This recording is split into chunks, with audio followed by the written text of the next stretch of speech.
això ha d'acabar amb la independència de Catalunya. Per tant, ha d'haver-hi un moment en què les institucions catalanes, en obediència de la voluntat democràtica dels ciutadans de Catalunya, doncs apliquin allò que els ciutadans ens hem mandatat els uns als altres. I, per tant, és evident que hi ha un moment en què si l'estat espanyol intenta imposar una legislació que ja no és la legislació vigent a la Catalunya que vol ser independent i que per això està fent un marc jurídic nou, per això està creant un marc legislatiu nou, doncs és evident que la nostra obediència ha de ser a la democràcia i a la voluntat dels ciutadans de Catalunya. Si som independentistes i anem a fer la independència, el que és evident és que no deixarem de fer-la perquè hi hagi un govern espanyol que ens digui que no la podem fer o perquè hi hagi un tribunal que en aplicació d'una legislació que no és la legislació que deriva de la voluntat dels ciutadans de Catalunya deixem de fer-ho perquè llavors no estaríem fent la independència. Per tant, és evident que l'obediència és l'obediència als ciutadans de Catalunya, a la democràcia, i per tant, escolti, hi ha un moment en què per molt que et diguin doncs escolti, l'inhabilito, tu has de ser conseqüent, tots nosaltres hem de ser conseqüents amb allò que ens proposem. Jo el que dic és la paraula desobeir és una paraula que hem d'utilitzar poc, perquè el que hem d'utilitzar és la paraula obeir a la democràcia dels ciutadans de Catalunya. Si nosaltres utilitzem la paraula desobeir de forma sistemàtica, de fet, el que estem és fent el joc, el marc mental que intenta imposar l'estat espanyol. Nosaltres no desobeïm la llei, nosaltres fem una nova llei. Nosaltres no anem en contra de la llei, anem a favor de les lleis de les quals es dotarà el Parlament de Catalunya. El que ens ensenya l'experiència és que l'estat espanyol sempre incompleix allò que promet, ja siguin acords fiscals, estatuts, lleis orgàniques o del tipus que sigui. Per tant, l'estat espanyol, l'aparell de l'estat espanyol farà una proposta d'un referèndum? No. I si la fa, serà per incomplir-ho. Hi ha el compromís de tots els que han guanyat aquestes eleccions de tirar endavant el procés amb una majoria parlamentària. Per tant, fem-ho. És evident que el que s'ha de comparar és el sí amb el no.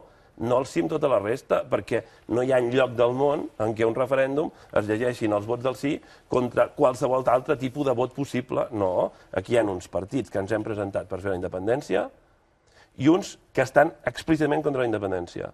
La diferència entre els uns i els altres és enorme a favor d'aquells que estem a favor de la independència. Hi ha moltes coses que són importants. Ara, en comparació amb fer la independència, amb fer un nou estat, amb fer una nova república, és evident que tot l'altre és una mica menor, és normal, perquè aquí el que ens estem jugant és la voluntat de construir un estat, de construir un nou país, de construir una nova república. En comparació amb això, com comparació amb la independència, tota la resta és una mica menor. I si tu ets independentista, com t'ha de fer por que t'inhabilitin? És que si tinguéssim por que ens inhabilitessin, o si tinguéssim por, no podríem ser independentistes, o només ho seríem de boquilla.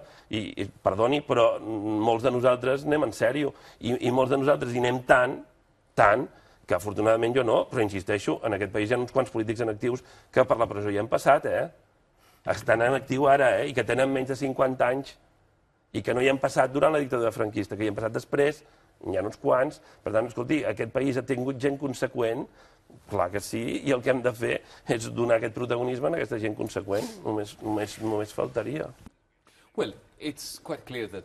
Sembla ben clar que des de fora no em correspon a mi dir als catalans el que haurien de fer, però alhora, com a demòcrata i com a europeu, crec que és del tot necessari defendre el dret de qualsevol poble a que tingui una veu de cara al govern i a determinar la seva existència diària i sobre la seva identitat nacional i sobre la seva identitat estatal. Per exemple, vam tenir un intercanvi molt interessant sobre el debat escocès, sobre el futur del poble escocès.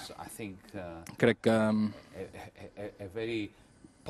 va ser un procediment molt positiu, la forma en com els escocesos van celebrar un debat obert sobre el referèndum i la majoria va decidir quedar-se dins de la Unió, dins del Regne Unit, i crec que aquests processos reforcen els estats, reforcen la democràcia i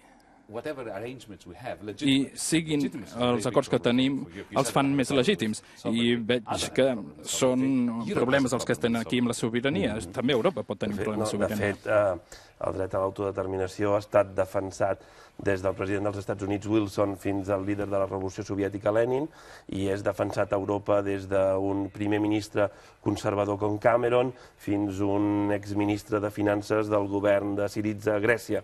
Per tant, el dret a l'autodeterminació és un dret aplicat tantíssimes vegades a la història del món i d'Europa, i em sembla que és un dret democràtic absolutament fonamental, i això és compartit per moltíssima gent molt diversa.